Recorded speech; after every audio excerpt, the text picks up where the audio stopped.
यहाँ पर एक और शख्स हैं जो बिल्कुल छुप छुपा के पीठ दिखाते हुए बैठे हुए हैं। हमारे से इनकी बड़ी लंबी चौड़ी बात पहले भी हो चुकी है, कन्हैया कुमार जी। तो कन्हैया जी, पैरों में चलते चलते छाले वाले तो आपके भी पड़ गए हैं, दिख रहा है। सब छाले खत्म हो गए अब पैरों को आदत हो गई है चलने की। पैरों को आदत हो गई है चलने की। अच्छा, ये जो पूरा काफिला जब कन्याकुमारी से चला और अब जो केरल के सेंटर केरल में पहुंचा हुआ है, कोच्चि में, उसको आप कैसे देखते हैं? हाउ वाज, जो आपका एक्सपीरियंस कैसा रहा? जो ये पूरी यात्रा आपकी कन्याकुमारी से आप चले थे, मैंने आपको डांस करते हुए, नाचते गाते सब हिसाब से देखा है। तो अब जो है यात्रा आपकी वो इस पड़ाव पे पहुंची है, आपको क्या कहना है? सबसे पहले तो केरल में तक जो यात्रा पहुंची, यात्रा रोज़ आगे बढ़ रही है। मेरे ख्याल से आज हम लोग 300 किलोमीटर कंप्लीट कर लेंगे। 300 किलोमीटर पूरा होने वाला है। और भारत जोड़ो यात्रा का जो मुख्य लक्ष्य है कि हमको किसी भी सूरत में जज्बातों को आपस में जोड़ करके रखना है। ऑलरेडी जो है देश के ज़मीन का टुकड़ा एक बार हो चुका, 47 में देश का बंटवारा हो चुका। और जिस नफ़रत ने हमारे देश का बंटवारा किया, पहचान के आधार पे, धर्म के आधार पे, ये बात जब कही जाने लगी, एक तरफ मुस्लिम लीग कहती थी कि हिंदू और मुसलमान साथ में नहीं रह सकते हैं, दूसरी तरफ हिंदू महासभा कहती थी कि हिंदू और मुसलमान साथ में नहीं रह सकते हैं। और मज़ेदार बात यह है कि जब सरकार बनाने की बारी आई तो मुस्लिम लीग और हिंदू महासभा मिल करके सरकार बना ली। तो आप देखेंगे कि एक धर्म का कट्टरपंथी जो होता है दूसरे धर्म के कट्टरपंथी का दोस्त होता है, वो एक दूसरे की मदद करता है। तो वो दोनों मिल करके सरकार बना लिए। और जब देश आज़ाद हुआ, एक तरफ खुशियाँ मनाई जा रही थी आज़ादी की, दूसरी तरफ बंटवारा का दर्द था, लाखों लोगों की जान चली गई। हम देख रहे हैं कि पिछले कुछ सालों में फिर से वही माहौल बनाया जा रहा है। अपने ही देश के भीतर जो है एक बंटवारे वाली मानसिकता जो है बार बार व्हाट्सएप के माध्यम से, टीवी डिबेट के माध्यम से, बड़े नेता जो है अपने रैलियों में, भाषणों में उस सेम तरह की भाषा का इस्तेमाल करते हैं। गांधी जी ने अपनी जान गंवाई और गांधी कहते थे कि, और आपको ये मालूम होना चाहिए कि गांधी जी की प्रार्थना सभा में सभी धर्म ग्रंथों की प्रार्थना होती थी। सभी धर्म ग्रंथों को पढ़ा जाता था, गीता भी पढ़ा जाता था, कुरान भी पढ़ा जाता था, बाइबल भी पढ़ा जाता था।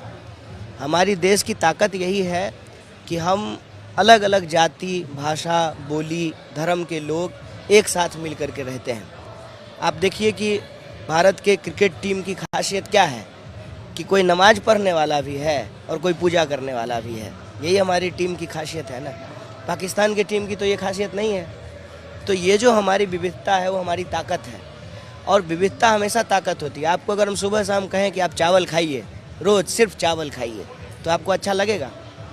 कि आप चाहेंगे कि चावल के साथ दाल हो, कोई सब्जी हो, सब्जी भी अलग अलग तरह का हो, सलाद हो। तो विविधता हमेशा क्या करता है ना, वो चीज़ों को खूबसूरत बनाता है। एक रंग आपको रोज़ पहना है तो आपको अच्छा लगेगा? या एक ही रंग से जो है पूरे जो है घर को कलर कर दिया जाए, वो भी अच्छा नहीं लगता है। तो बहुरंगी जो इंद्रधनुष है वो सुंदर क्यों लगता है? क्योंकि उसमें कई रंग होते हैं। कोई भी बगीचा जो है वो खूबसूरत क्यों लगता है? उसमें अलग अलग तरह के फूल होते हैं। हम देख रहे हैं कि जानबूझ करके ये नफ़रत की भाषा बोली जा रही है ताकि हमारे बुनियादी सवाल जो है वो गायब कर दिए जाए। क्या है बुनियादी सवाल? लोगों की सामान खरीदने की शक्ति कम हो रही है और भाजपा की विधायक खरीदने की शक्ति बढ़ती जा रही है। लोग जो हैं, आम लोग, वो गरीब हो रहे हैं और देश के एक व्यक्ति जो है दुनिया के सबसे बड़े अमीर बनते जा रहे हैं। ये क्या झोल है? ये झोल पे लोगों की नज़र ना जाए, इसीलिए नफ़रत की भाषा बोली जा रही है।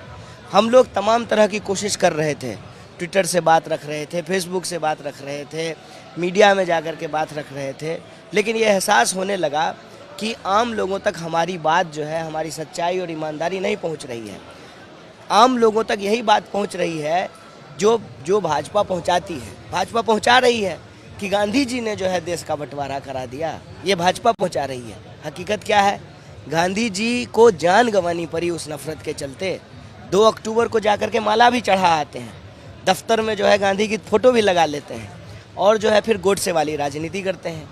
तो ये जो परिस्थिति है उसमें हम गांव-गांव घूम रहे हैं, सड़कों पे, गलियों-गलियों से गुजर रहे हैं और आम लोगों को देख करके, जो मैं एक बहुत इम्पोर्टेंट बात आपको बता रहा हूँ, निराशा जो कहीं ना कहीं किसी के भी मन में पैदा हो जाता है देश की परिस्थिति को देख करके, वो निराशा खत्म हो रहा है। और हमको लग रहा है कि भारत जोड़ो यात्रा अपने सही मायने मतलब को प्राप्त कर रहा है। जैसे कल हम लोग जो है केरल का पारंपरिक खाना खा रहे थे, बिहार के लोग थे, यूपी के लोग थे, पंजाब के लोग थे, दिल्ली के लोग थे, हरियाणा के लोग थे, अलग अलग राज्य के लोग जो है खाना खा रहे हैं। भोजन से भोजन जुड़ रहा है, भूख से भूख का एहसास जुड़ रहा है, संस्कृति से संस्कृति जुड़ रही है, मान्यता से मान्यता जुड़ रही है, पुराण से पुराण जुड़ रहा है, आचार से विचार जुड़ रहा है। तो ये जो भारत जोड़ो का मुख्य लक्ष्य है कि हमको किसी भी सूरत में तंत्र को लोक पर हावी नहीं होने देना है, वो उस लक्ष्य को भारत जोड़ो यात्रा पूरा कर रहा है। 300 किलोमीटर हम पूरा किए हैं, यूँ ही कदम कदम बढ़ाएंगे और मंजिल को पालेंगे।